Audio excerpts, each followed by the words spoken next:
Andrew here, only 8 days before my Africa trip, and I'm already packing. I'm going to put it all in a bag so it's ready to go, with the exception of maybe a couple things I have to use here and there over the next week. Everything is going to be packed and ready to go. So I'm looking at my packing list, and there's quite a wide range of things that I'm going to need for my trip. I'm going to Kenya to build a well. I'm going to Tanzania, where I'm going to be hiking Kilimanjaro, and I'm going to Zanzibar, where I'm going to be doing some scuba diving. So I really have to be prepared for a lot of different environments, doing a lot of different things. In Kenya, I'm going to be getting really dirty, working with the well and digging this well and doing everything that, or drilling the well, and everything that we're going to be doing there in Kenya. And so I have to be prepared for that environment, that warm environment with possibly some rains. And then when I jump across the border to Tanzania to hike Kilimanjaro, then I've got to be prepared for 4 different biomes as I'm hiking up the mountain. It's going to be really drastic from I start out in a rainforest and then I hike up to the top to Arctic-like conditions where it's going to be really cold and snow, and so I've got to be prepared for all of that. And then I'm going to be flying to Zanzibar, where it's going to be warm and I'm going to be swimming in water. And so there's really quite a wide range of, like I say, environments and activities that I'm going to be doing when I'm over there. And I really have to be prepared. I really have to have all the right gear as I'm heading over there. So what I've got right here is the gear that I've come up with for hiking Kilimanjaro. Now, a little disclaimer here. I've never hiked Kilimanjaro before. So, is it going to be perfect? No, there's going to be new equipment here that I haven't used yet, and there's some unknowns that I have going into this, but I've done a lot of research. Plus I have a great background in hiking and going out there. I was a survival instructor, and so I know about what kind of gear is needed for these type of conditions. So I'm pretty confident in the gear that I've chosen and what I'm going to be doing. And I've consulted many different lists when I've chosen this gear. So I feel like I'm onto a great start. A lot of the gear that I purchased is new. Some of it I've used for a long time. So some of it I'm not as familiar with, but some of it I'm very familiar with. So I want to talk a little bit about what gear I'm using to hike Kilimanjaro. Now, one of the key things to this, being successful in all of these different environments, is going to be layering. I need to be able to put on different layers and take off different layers depending on what the environment is doing around me. For instance, when I'm hiking Kilimanjaro, I'm going to be in warm, rainy weather where I'm going to need a raincoat, and it needs to be light, and it needs to shed all the water. And I'm going to be hiking, so it needs to be breathable, where it's actually like my moisture is coming out of it's not being trapped inside. Then I'm going to be at the top of Kilimanjaro, where there's going to be really extreme cold up there at the top, and I'm going to have to be prepared for that. Kilimanjaro is the largest mountain in Africa. It's the largest freestanding mountain in the world, meaning from the top to from the very bottom to the very top. It's the most elevation gain. The rest of like Everest, is part of a mountain chain, so you don't have quite the same extreme from that perspective.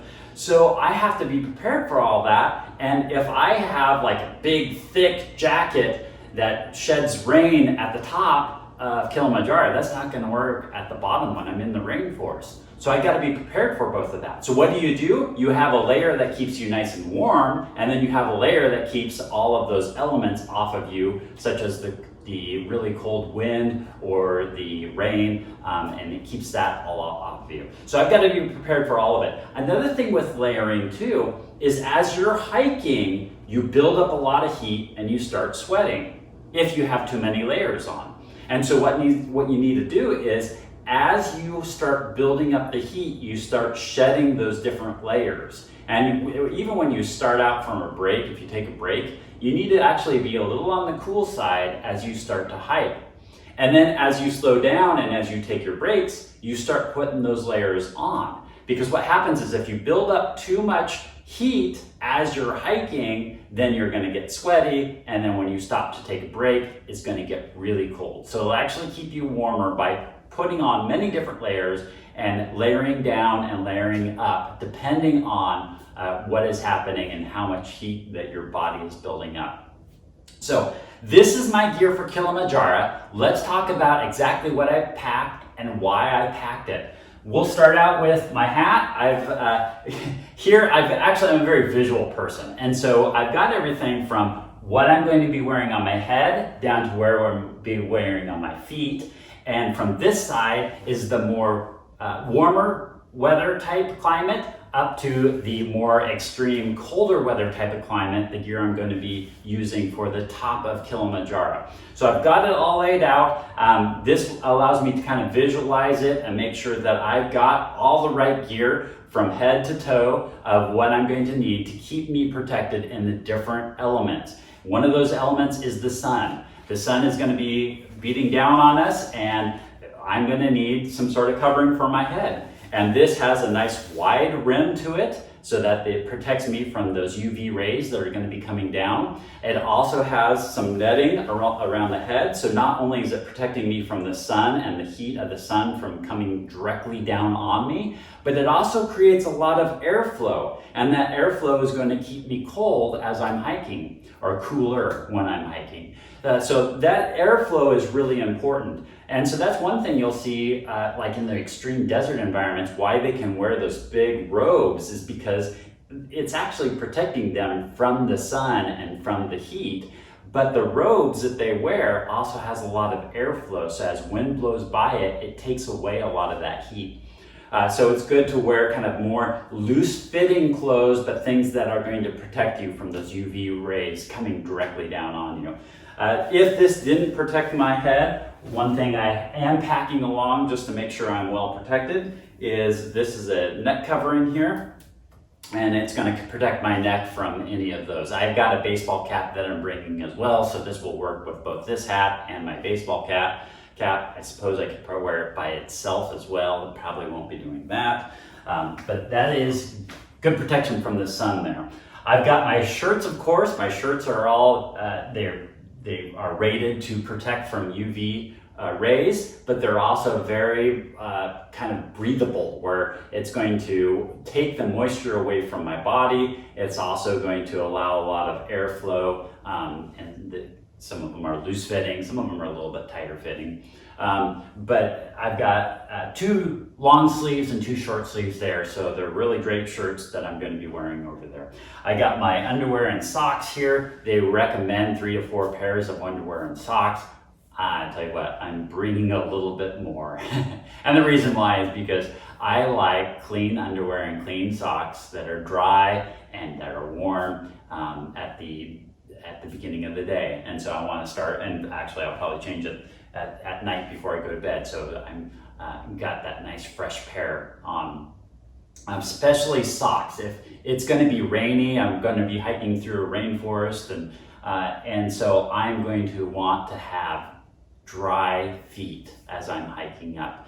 And I'm a little concerned about my boots. The other day I wore my boots, and there seemed to be a little bit, my socks seem to get a little bit wet, so I'm a little concerned that my boots are not up for the task, but we'll talk about that a little bit more here in a second. I do bring, they recommend 1 or 2 pairs of pants, optional would be a pair of shorts. I'm bringing actually a couple pairs of pants and a convertible pair of pants, which means they'll actually turn into shorts. So I've got some options there as I'm hiking up, boy, I've got these Columbia and these Pradas that I'm pretty happy with how they feel, and going hiking and stuff with them feels great. So I'm looking forward to trying those out even further and seeing how they work. I've got a couple pairs of shoes here, a pair of boots, a pair of shoes, and a bag to keep them in. The bag is just so that way when they get muddy or wet or whatever, then I'm not putting them in there and they're bumping up against the rest of the clothes and getting them all dirty. So the pair of shoes or the pair of boots that I'm going to be wearing, like I said, I'm a little concerned about them staying waterproof as I'm hiking up. We'll see how that goes. It's too late for me to change at this point in time though. I've spent a lot of time breaking these in, and I don't have time to break in another pair of boots. And so this is what I'm going to go with. hopefully that they're going to do good from a dry standpoint. However, I do know that they're well broken in, and I've been wearing them for a few months now, a couple months now, and they've been doing good for me for the most part. I also am going to wear these on the plane. So one thing you need to worry about or think about as you're doing this is what is replaceable and what isn't replaceable. And although boots are replaceable, a worn-in pair of boots is not replaceable when you're in Kilimanjaro. So if they lose my luggage and these are in my luggage, I am going to have a hard time finding a pair of boots and having a new pair of boots as I'm hiking up to the top is going to be not very good on my feet. It's not going to work out well. So I'm actually wearing these on the plane. It's going to be a little more of a hassle taking them off as I go through security and all that fun stuff, but hey, it is what it is. Yeah, these boots are going to be with me while I'm on the plane. The other ones are going to go into the shoe bag and then go into my baggage. Then I've got my extra layers here. I've got, as I mentioned before, my raincoat. My raincoat is Gore-Tex, which means that it sheds the water, but it's also breathable. So the moisture and the heat that builds up next to my body is allowed to escape still. It's got some zip pits where you can open it up and have some flow of air in there to keep you nice and cool. So that has some features on it that allows me to hike and stay dry from both the weather that's coming down on me and then my moisture that's building up inside allows that to escape. I also have a fleece here, and the fleece is it's kind of that nice comfortable layer that you can have next to your body that feels nice and warm. And both those I'm going to take onto the plane because, the one that sheds water, the raincoat, is a little more expensive, and I don't want to replace that while I'm over there. I've got just an extra, this is not on the packing list, but an extra, this is a synthetic down coat that I have that will just keep in my luggage to keep dry. I won't pack it with me while I'm on the trail. And then a pair of lightweight gloves. I got heavier gloves for when I'm on the top, but the lightweight gloves, I am a little iffy on how much I'm actually going to use this. And the reason is because I find my hands are a lot warmer inside my pocket than inside gloves. And so when I'm hiking along, I like to keep my hands inside my pockets. I've done that ever since I was a survival instructor, just because it keeps your hands warm and you don't have to sit here getting, if these get wet or something, then you're putting wet gloves on. And so the disadvantage to putting your hands in your pocket as you're hiking, though, is you do lose some sense of balance because you don't have your hands out to balance you, or if you fall, you don't have your hands to help you stop that fall from happening.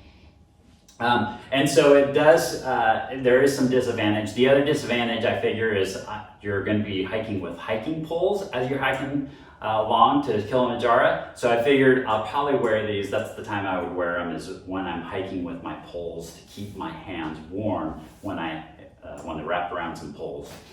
Okay, I've got a couple pairs of hats here. One is a thin layer smart wool hat, and that's going to be for when I'm around the base camps and as I'm hiking up. And we're staying, we're in that where it's getting cold, but it's not really cold. I've got a thin layer cap, and then I've got a thicker cap that as I get towards the top that I can wear and keep nice and warm as I get towards the top. I've also got my sunglasses here, and then I've got my baklava to put over my neck and keep that nice and warm. A lot of my clothes too, they'll zip all the way up and keep my neck nice and warm, so I'll have those that zip up. I'll have my hat and then my baklava to put over my face, and then that's gonna keep my top part of me nice and warm.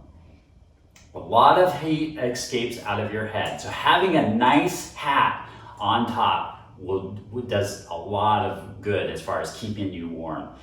Okay, next I have my down coat here. That's another thing I'll be bringing on my plane because it squishes down really tight, small, it's lightweight, and it's down, so it is an excellent insulator. It's protected, the down is protected with some sort of special coating which makes it waterproof, so it does pretty good even if it gets wet. And so this, it's a great coat. It's one of those coats that, like, just walking around the house or if I'm outside, if I put it on, I instantly get hot and start overheating. It works so well. So if you generate any kind of body heat, it just traps it right in there. So it's a great coat. I'm going to be carrying it on the plane with me to make sure that I have that when I get to the top of the mountain because it works great. I have both my top and bottom thermal underwear. They recommend some sort of wool for those. I actually didn't go with wool because I'm not a big fan of thermal underwear. I usually just put on a couple more layers to compensate for it rather than thermal underwear. But I did get some thermal underwear that I could wear when I get into the really cool climates. I've got now a pair of rain pants here. Once again, you want something that's breathable, something that's going to because you're hiking along, so you're going to build up a lot of heat.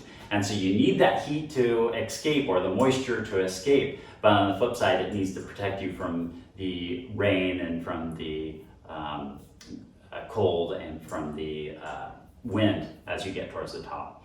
I've got some spikes for my boots that I can put on there when we get towards the top. If we're hiking in some snow, I'm not going to slip. I got some gaiters which go around your shins as you're hiking up. It keeps that kind of that transition between your boot and your hard shell pants. It keeps that transition so there's not water or air or anything that's creeping in around that gap.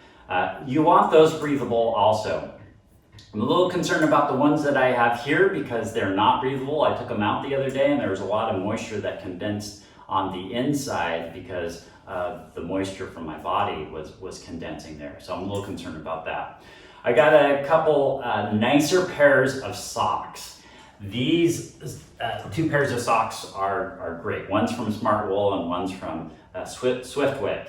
And both of them are excellent pairs of socks. I bought these Smart Wools the other day and I put them on and I've tried them out a few times and it feels like your feet are having a little massage as you walk. I know they're gonna keep me nice and warm when I get there towards the top. So my plan is when I'm at the base camp and when I'm hiking, when we're staying at the camps on the way up, this is gonna be the stuff I'm gonna wear at night to keep my feet nice and warm and cozy as I fall asleep.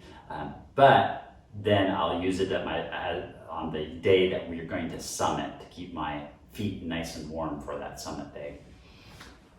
So those are my socks.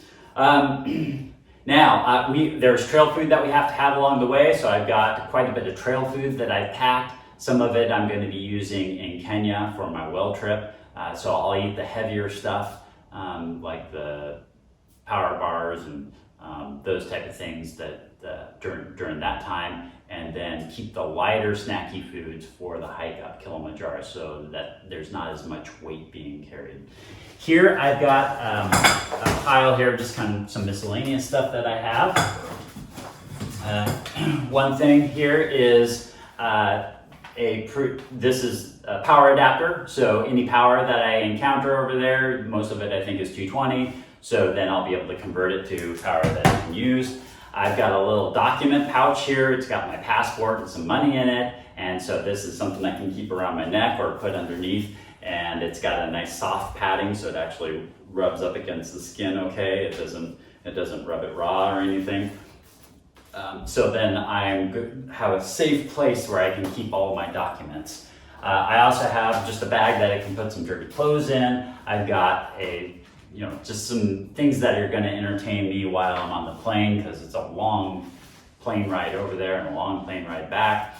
And then documentation. I got the hotel reservations in here. I've got the airplane reservations in here. I've got the outfitters that I'm going to be hiking Kilimanjaro with in here. Just any of the things that I purchased to be prepared for this trip, I've got in here. And I've actually taken a lot of that and subscribed it and transcribed it to another location onto another document. It's 3 pages long and just has all the detail with my itinerary, all the contact information, all of the booking numbers that I have on there, and then I can pass that off to somebody else. And so as I am going through my trip, I'm going to just this is going to get lighter and lighter because I'm going to throw those documents away as I no longer need it. But at least I have a physical copy, and then I'll also have an electronic copy, so I'm protected from many different aspects on making sure that I have the information that I need throughout this trip.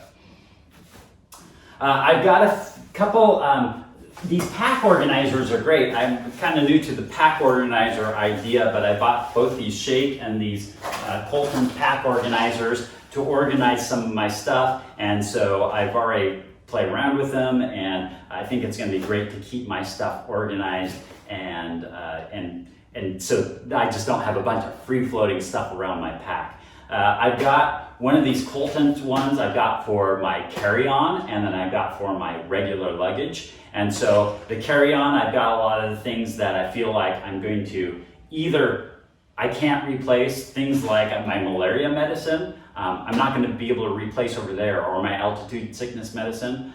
They're both prescription drugs, and so I have those available, and I need to make sure that I have them with me at all times. So I'm going to carry those on. I've got a couple snacks in here. I've got a toothbrush, toothpaste, so I can brush my teeth. I've got some Kleenex.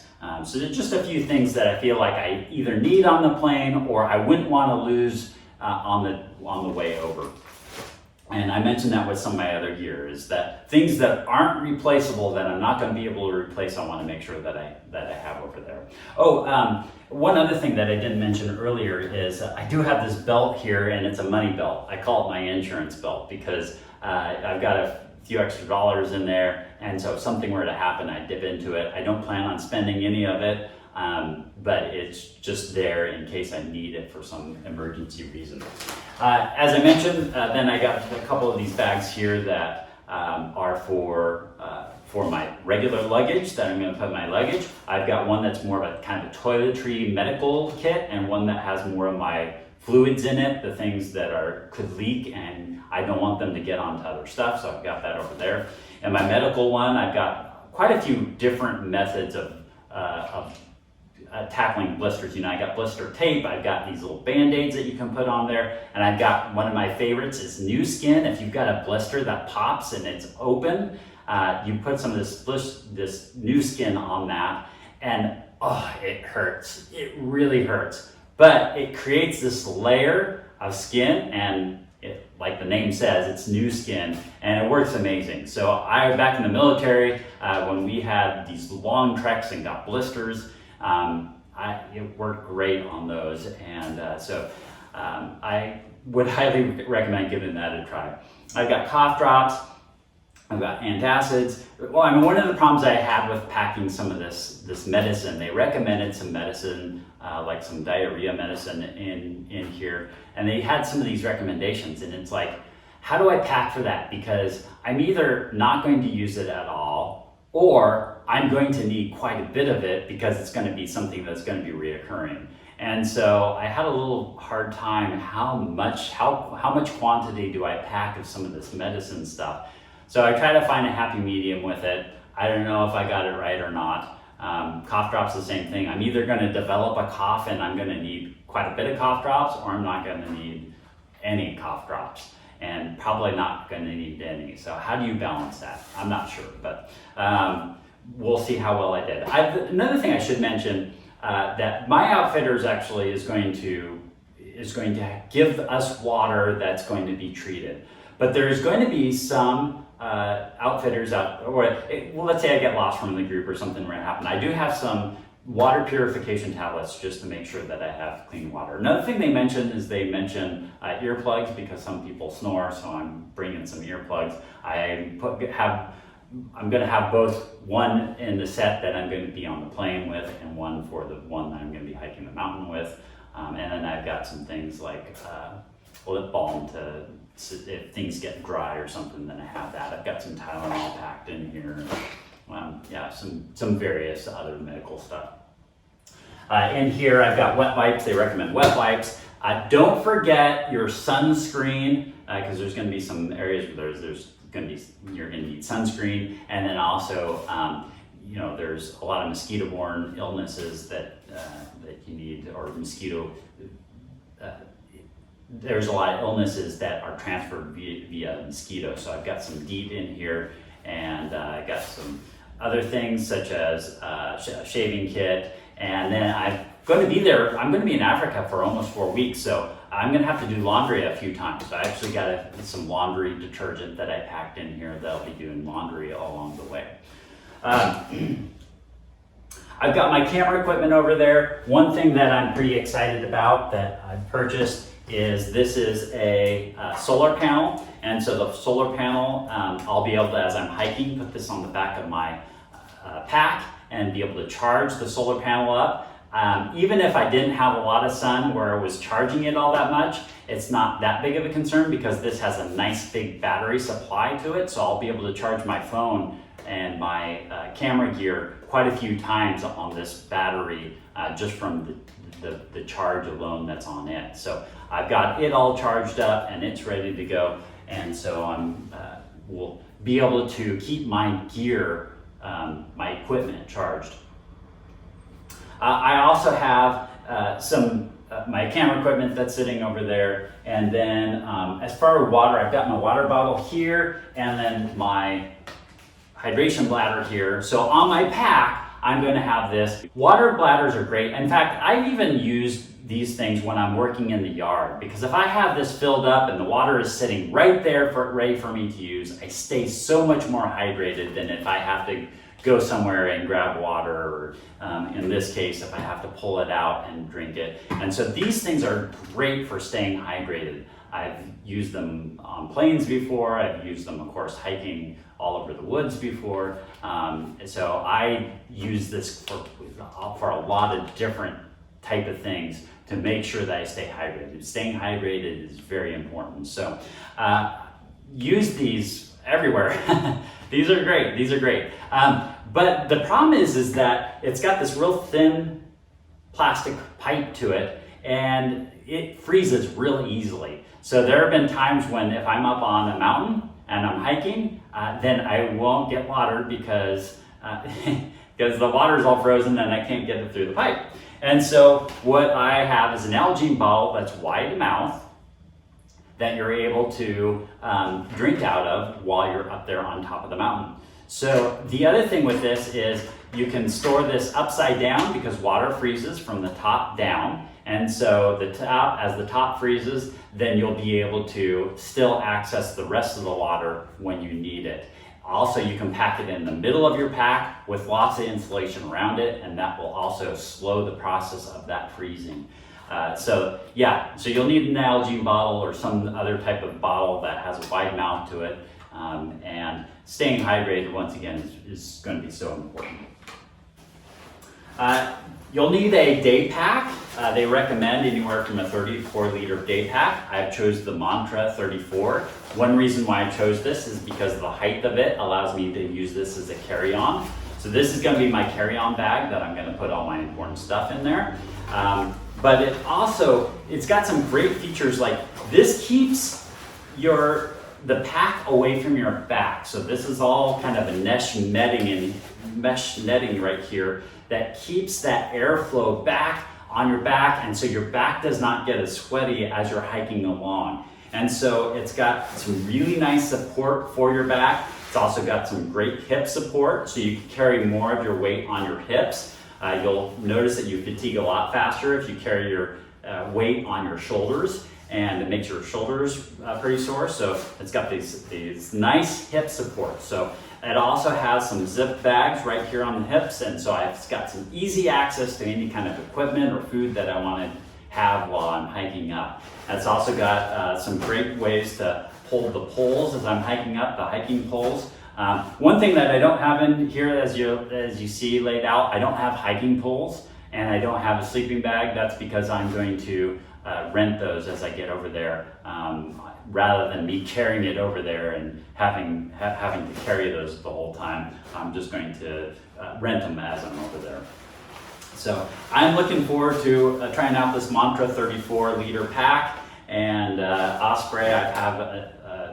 I've had another Osprey backpack and I love it.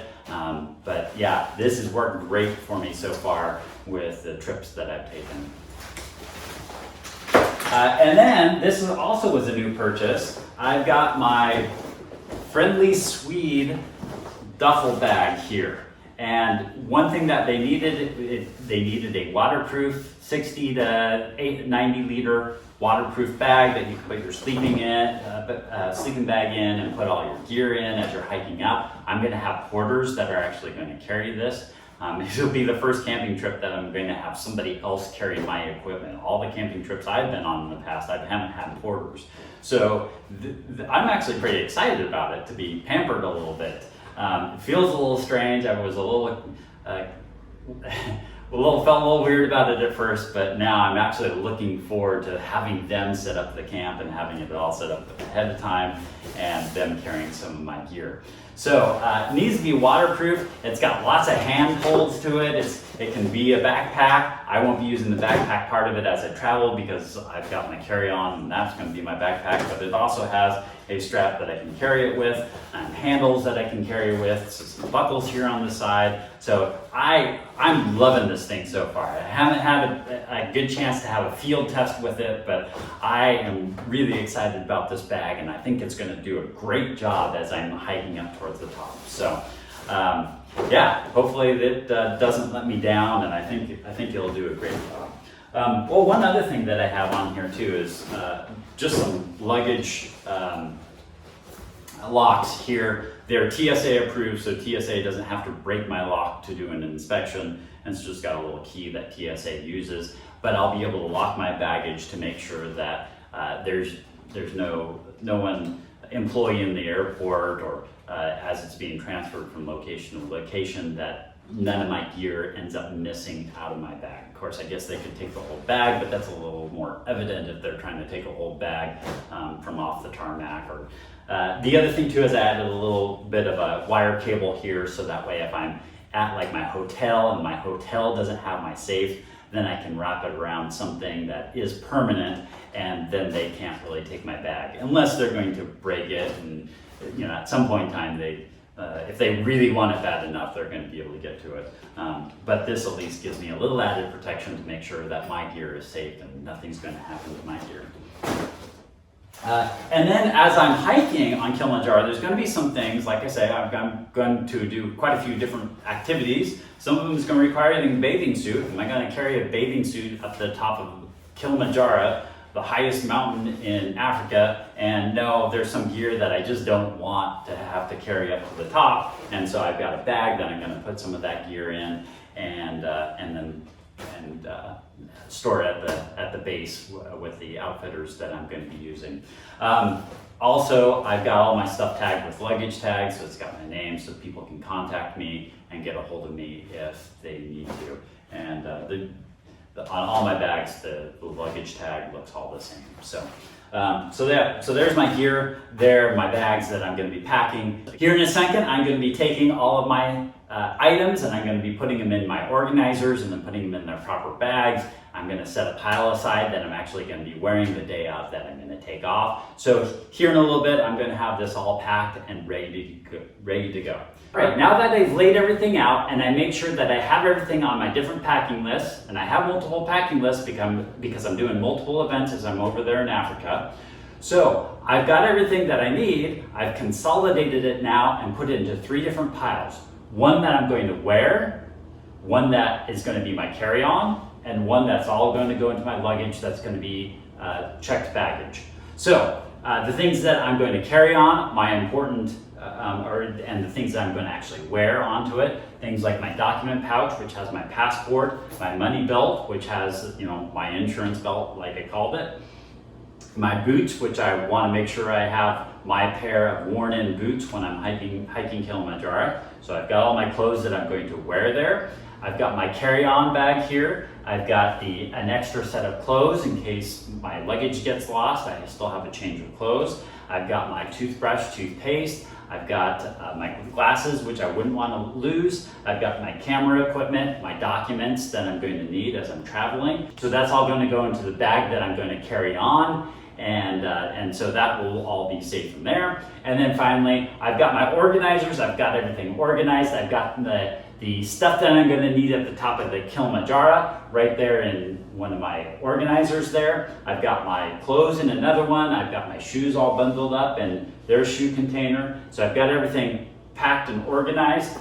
This does have a mesh kit, mesh front right here on the top of my bag. And so what I'm gonna do is I'm gonna put my underwear and socks into there. I'm gonna alternate. I always like to alternate socks then underwear, then socks then underwear. So that way, as I'm going in and grabbing them out, the next day, I grab the next set of socks and underwear, and it's right there. Versus, you know, in the past, I've had all socks and then all underwear, and then you're digging past the socks to get to the underwear, or digging past the underwear to get to the socks.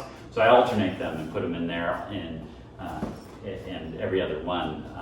So that way it makes it easier for me to grab. The last thing I need to do is pack things up into the bags, and then I'll be ready to go. Only 8 days and I'll be grabbing these bags to jump on the plane. I feel great about it. I feel like I have all the right equipment. I feel like I prepped everything, and I feel like I'm in a good spot right now, and I'm not going to be rushed come Friday morning when I am taking off. All I have to do is grab this stuff, and I know exactly what I am going to need to pack and what I'm going to need to do along the way.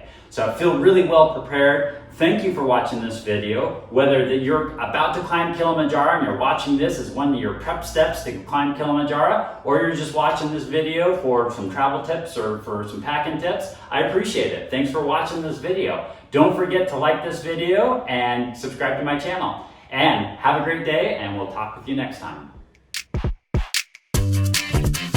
For other great videos and resources, visit lifesurgeacademy.com. Don't forget to like this video if you got something out of it, and subscribe to this channel.